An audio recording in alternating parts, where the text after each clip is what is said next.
I used to think insomnia was the worst part of moving into a new place.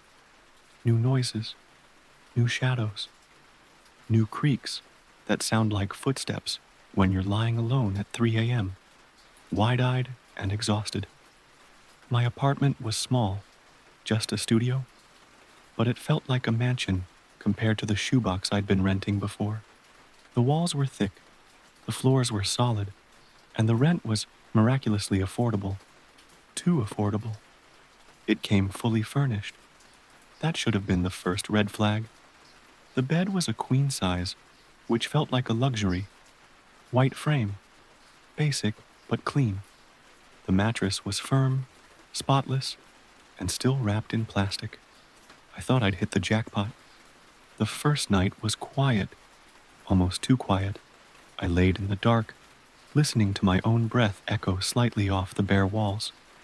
No neighbors slamming doors, no sirens, no distant shouting, just the dull hum of the fridge and the occasional pop of old pipes. I started hearing the scratching on the second night. At first, I thought it was coming from under the bed. That classic childhood fear, right? Monsters underneath, waiting. But when I grabbed my phone and shined the flashlight down there, all I saw were dust bunnies and my own stupid reflection in the polished wood. Still, the sound persisted. Soft, rhythmic scratching. Not loud, not constant, just enough to make you question it. I tried sleeping with white noise, tried sleeping with the lights on. I even flipped the mattress, thinking maybe something had gotten wedged in the frame, like a spring or a tag rubbing against the wall. But flipping it made things worse, because when I laid back down, the scratching started again. But this time, it was closer, louder, coming from inside the mattress. I froze, dead silent, ear pressed against the sheet. It was undeniable now, like fingernails dragging slowly against the inner coils. The pattern was erratic, like something pacing or turning over in a tight space. I sat up fast and jumped off the bed, staring at it like it might twitch or bleed. But nothing happened. No movement, no bulging, just that clean, white mattress, humming slightly in the silence. I didn't sleep that night. The next morning, I called the property manager, Angie. Nice woman, mid-50s, chain smoker voice. Something wrong with the furniture? She asked, chewing on something crunchy. There's something in the mattress, I said. Like bugs, number bigger. It sounds like it's moving inside. Like scratching. Long pause. You sure it's not the frame? I checked. It's inside the mattress. Another pause. That's strange. The last tenant didn't mention anything. Mattress was new.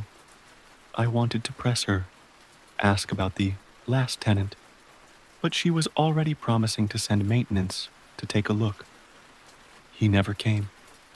The scratching returned that night, more frequent now, bolder, and something new, whispering, just faint enough to make me doubt it. A word here, a hiss there. I'd catch fragments if I lay still enough. Let me out. It hurts. You're warm.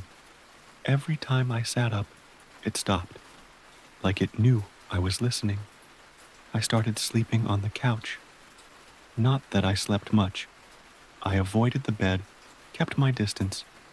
But on the fourth night, I woke up on the mattress. I don't remember getting up, don't remember walking over, but there I was, flat on my back, arms at my side, staring at the ceiling. The mattress was warm beneath me, too warm, and the scratching was inches from my spine. I bolted upright, heart hammering. The whispering was louder now. You brought me back. I dragged the mattress off the frame and into the hallway, left it by the dumpster, in the alley. That should have been the end of it. But when I came home from work the next day, the mattress was back, clean, unmarked, made up with fresh sheets I didn't own. I stared at it for a long time, then checked my door. Still locked, no signs of forced entry. I even checked with Angie. She said she hadn't sent anyone by.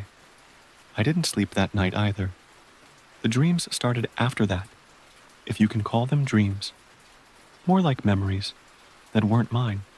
Dark spaces, tight walls, screaming from behind plaster, something pressing down on me, something laughing, and always, always, that whisper, "You're next." I stopped going to work. I didn't eat. I just sat in the corner of the room, staring at the mattress. The whispering never stopped now. It only grew clearer. I heard names, stories, pleas for help. I was 12. My uncle locked me in. She told me it was just for a game. I was pregnant. He said I wouldn't be missed. Dozens of voices, all buried, all screaming from inside that mattress.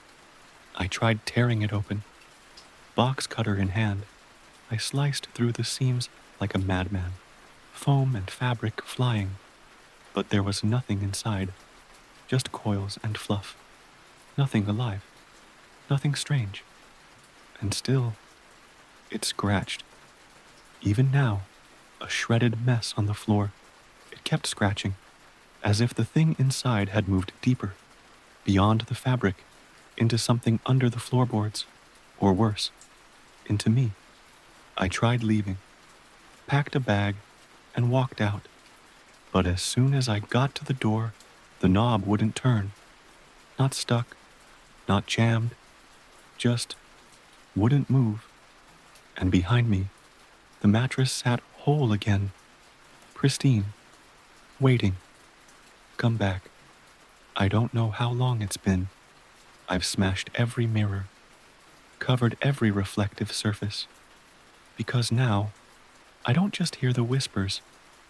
I see the faces, pressed against the fabric, like it's thin plastic, screaming, mouthing words. Some familiar now, some I hear in my dreams. I stopped trying to leave. I think that's what it wants, to wear me down, to make me ready. And tonight, it spoke with my voice. I heard it, clear as day. You're warm, you're soft, you're next. Let this be a warning. If you hear scratching from your bed, don't assume it's mice. Don't assume it's pipes or an old frame. Check your mattress, and if something whispers from inside, burn it. Don't look. Don't listen. Because once it knows your name, it never forgets.